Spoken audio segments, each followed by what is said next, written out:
Let's stay in Eastern Oregon now for a moment to talk some more about one of your favorite topics, the Greater Idaho movement.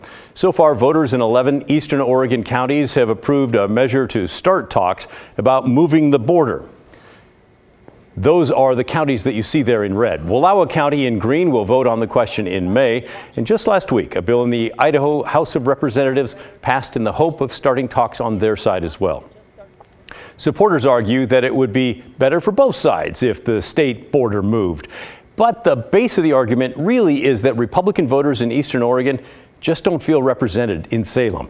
They would rather be governed by the Republican majority in Idaho.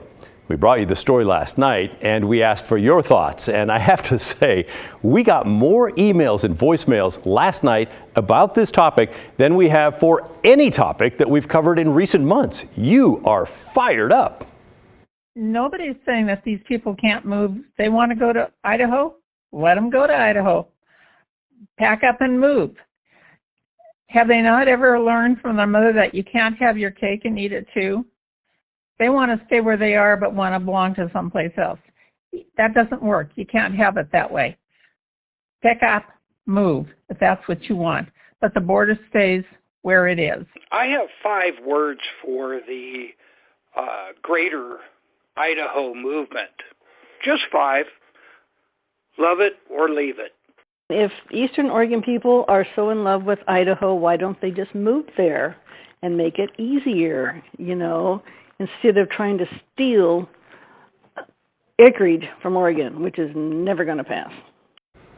And Lee agrees. He wrote in to say, if they don't like Oregon, then move to Idaho. The border will never, ever move. End of story. This whole effort is ridiculous.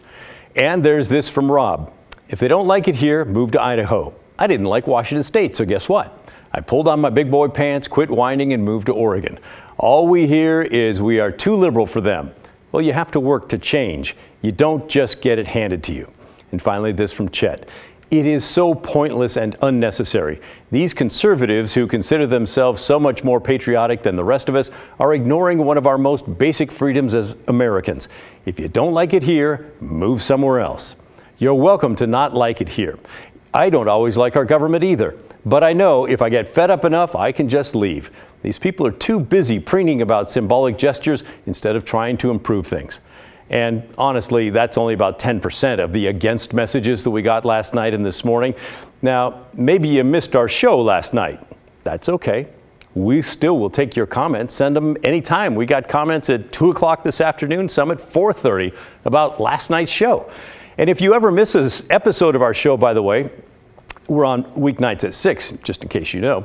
You can still go to the KGW YouTube channel to watch the shows that you missed anytime, 24/7. Anyway, not everyone is against the Greater Idaho movement. We did get several comments. Almost all of the 4 arguments point to politics. Of course, people are tired of having the liberal democratic issues rammed down their throat. Sometimes I'm really sad to live in a blue state.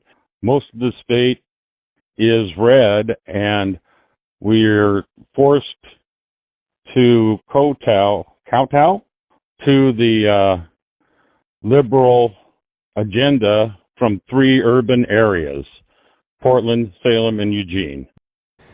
Peter wrote in to say, yes, I hope it would pass. I know a few hundred families that are fed up with liberals as well. And Dan weighed in with this. The Portland crowd has ignored the majority of the state for years. They need to realize that there are others out there. I realize that the move to annex parts of Oregon to Idaho will never happen, but at least the Portland Mafia should realize there are other Oregonians out here. And here's what Don thinks. I am 100% in favor of a portion of Oregon moving to and becoming Idaho. Any part east of the Cascades. It is so obvious that Eastern Oregon is treated way differently than the West. I was born in Oregon 70-some years ago, and boy, has this state gone to beep. For now, I hope and pray to be an Idahoan. So, obviously strong feelings about this on both sides of the movement. As we said last night, realistically, there is little to no chance this ever happens. I mean, even if by some miracle the Oregon legislature approved the talks, the back and forth on who would pay for what between the 2 states would just go on for years. And even then, Congress would have the final say. But The fact that the movement has been gaining momentum, especially at the polls in Eastern Oregon, well, that should be telling for everyone. There is a deep anger in Eastern Oregon, and it is growing.